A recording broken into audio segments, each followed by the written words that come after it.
Prize Picks is a proud sponsor of the Ultimate Cleveland Sports Show. It's a daily fantasy platform letting you turn your football predictions into real rewards. The preseason is over and college football isn't far behind. The regular season just a few weeks away, so there's no better time to use Prize Picks than right now. Whether you've got your eye on a big-name quarterback or breakout running backs, Prize Picks makes it easy to get in on the game. Download the Prize Picks app today and use promo code LOCKEDONNFL to get $50 off in lineups after you play your first $5 lineup. That's code LOCKEDONNFL to get $50 in lineups after you play your first $5 lineup. Prize Picks, run your game when you want. So, Bull, you alluded to potentially having Denzel Ward shadow Jamar Chase in the Week 1 matchup between the Browns and the Bengals. Now, it's a good thought, and we were certainly going to talk about it. You just jumped the gun a little bit early. The question I wanted to ask you guys, and Tyvis, I want to start with you on this as our former defensive player here. The Browns' defense last season was incredibly predictable. Jim Schwartz historically has run a relatively predictable defense. He likes the wide 9 defensive alignment. He likes his linebackers playing downhill. He does not shadow receivers. One cornerback has one side of the field. The other cornerback has the other side of the field. The slot guy's in the slot. I'm not even saying it's necessarily a bad thing because Jim Schwartz has had a ton of success running said system throughout his career. And look no further than the Browns in 2023. But because he's an established presence, Tyvis, do you think it would benefit the Browns defense to become a little less predictable in some of their overall tendencies in 2025? Or would you stick with Schwartz's scheme because that is who Jim Schwartz is? I might be the wrong person to ask because I was raised and groomed through the Seattle Seahawks through the LOB, and all we ran was cover 1 and cover 3. That's it. Okay, so for me, if it ain't broke, don't fix it. Now, don't get me wrong. With Jim Schwartz, he needs to every now and again throw some wrinkles in there. And how Seattle would do that was they would run what we call fire zones, meaning you will run cover 3, but you're sending somebody on a blitz. So there will be a vacated zone, whether you blitz a linebacker, whether you blitz the nickel, somebody. So you blitz and you're getting pressure with 5. You're trying to get home with 5. I would imagine that he would put something like that in here, but I believe that in his mindset that they believe in their D-line so much that they want to have the corners play man and play tight to make that quarterback hold the ball for one more second so that line can get there. You know, that was something that G-Dub said. Remember when G-Dub was here and they had Myles and everybody wanted the Browns to get Bradley Chubb and he ended up getting Denzel instead because he said, I needed somebody to cover for a little bit longer so Myles can get home. Same type of mindset that Jim Schwartz showed me that he's had is I want to have guys covered tight because I got the D-line that's going to get home. I just want them to – if you play zone and you play loose, it's pitch and catch. It's all about the timing. Yeah. Catch the ball, boom, time, boom.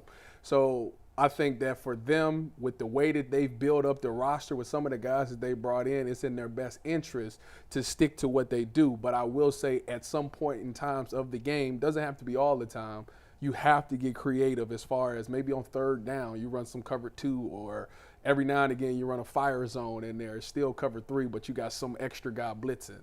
And you would always vacate the field flats because it's a further throw. I actually agree with you. And in the past, I've thought they should use Denzel on top receivers, but you do what you do and you are who you are. And if you start changing now, when the level of success he's had with the system that he runs, I just think you kind of – it doesn't mean every single snap. There may be a big third down play where you want Denzel and Jamar or something like that. But also, what message does that send to Greg if Schwartz has played a certain style all these years and now you come out in game 1 this year when Newsome's back on the outside for the first time and all of a sudden you're not trusted with the responsibility of Jamar? Does that send – as a player, does that send a negative message to you or can you not worry about that as a coordinator? See, G-New is in a weird position because I think that he's got great chemistry with Jim Schwartz. So coaches and players understand, this is a contract year for G-New. Mm-hmm. That's my guy. I want him to get paid no matter what. Mm-hmm. So I think it's in his best interest to at least let him get some reps against Jamar Chase because if he shuts him down, all right, we got some, now you can – what? If he shut him down, I'm going to go back. You think Greg Newsome could shut down Jamar Chase? I think in the NFL, on any given Sunday, anybody can get Scott. Yes.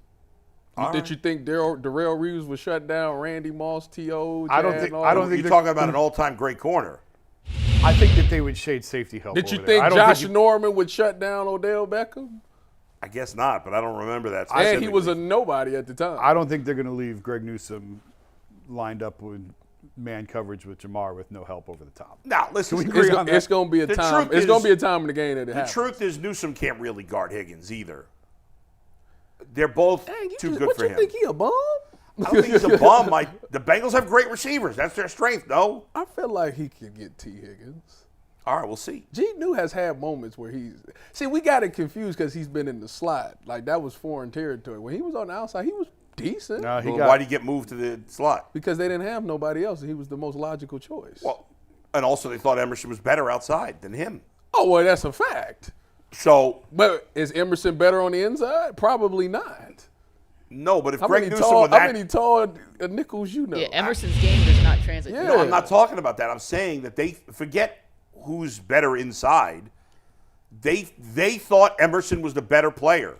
That's why they moved Newsome inside.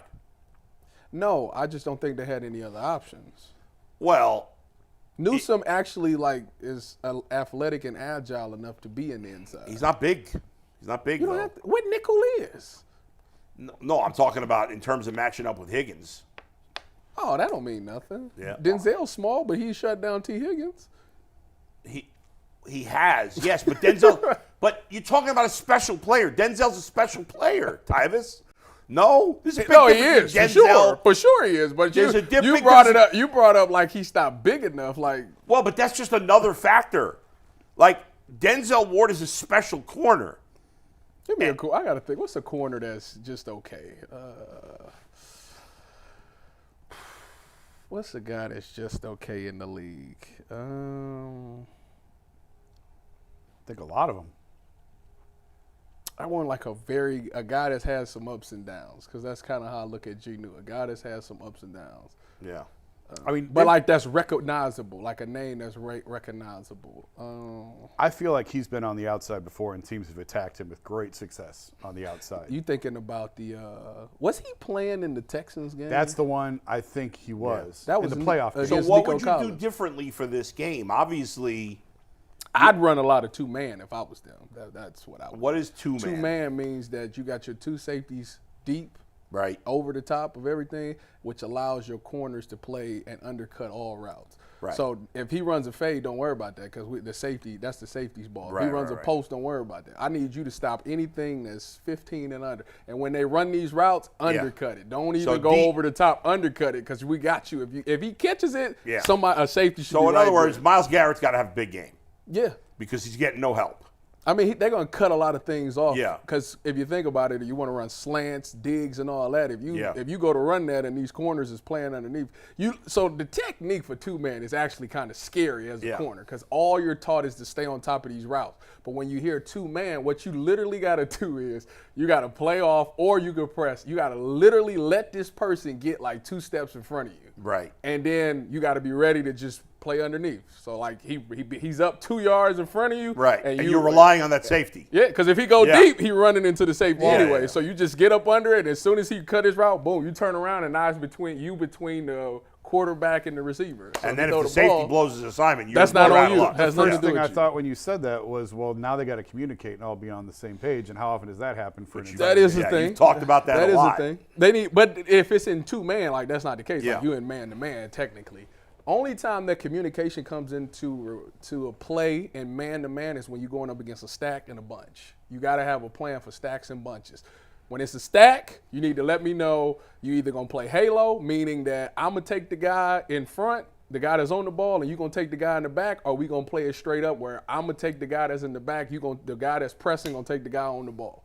Yeah. We need to know that. If it's So- in bunch, we Yeah. need to know if we call it a single, duo, or trio, meaning if it's single, that means that whoever's the outside guy, the number one receiver, that's who the guy that's pressing is taking.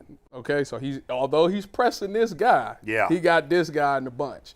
If he called duo, that means he's pressing the guy that's on the ball. That's the guy that the nickel is taking. The other two is working inside and out. And if he says trio, that means he's taking the guy that's all the way Who makes to the that inside. call? That's really up to the nickel. And And it's up to the game plan as well. if they play okay, Ward on one side, Newsome on the other, Okay. right?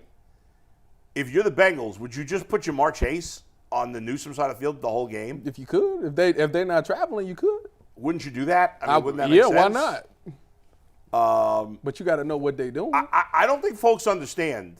Like, Denzel Ward is the only corner in the league that plays well against Jamar Chase. The only one. How'd he do against Surtain last year? I think he had a big game, if I remember. He had a huge game, but was it against Surtain? I don't remember for sure. I think I couldn't have remember had a seeing it. I'll huge double game check. 'cause Surtain Maybe wouldn't I'm have wrong, won but DPOI. Denzel Ward is the only guy, and I watch all the Bengal games, or not all of them, but most. He's the only one that He's gives had great success with Jamar. them. Now, But- Jamar Chase has had some but I games feel against like- sure, I but feel he's like the I- only one that gives him fits. Nobody's going to. But I feel like Denzel has traveled before. And that's what I'm saying. I think he I has. think I remember when they played the Chargers a couple of years ago. Yeah. He traveled with Mike Williams. I think, remember it. Who's not obviously anywhere close to Jamar Chase. I would think if you're playing Jamar Chase, if you're playing Justin Jefferson, if you're playing C.D. Lamb, Malik Neighbors, Brian Thomas Jr., I would think you'd want to do it that way. But, I guess there's a reason they don't. Gotta let Jay New get some money too. I mean, there's a lot of good number 2 receivers. Well, let me ask you guys this. He ain't not trying to not get no just number in the 2 corner secondary. money. Yeah. Not just with the shadowing or not shadowing, but Yeah. Tyvis, and I know you mentioned this earlier. Even if it's just a simple adjustment to the defensive line, maybe playing less wide 9 and doing some more stunts and having some more flexibility and versatility up front.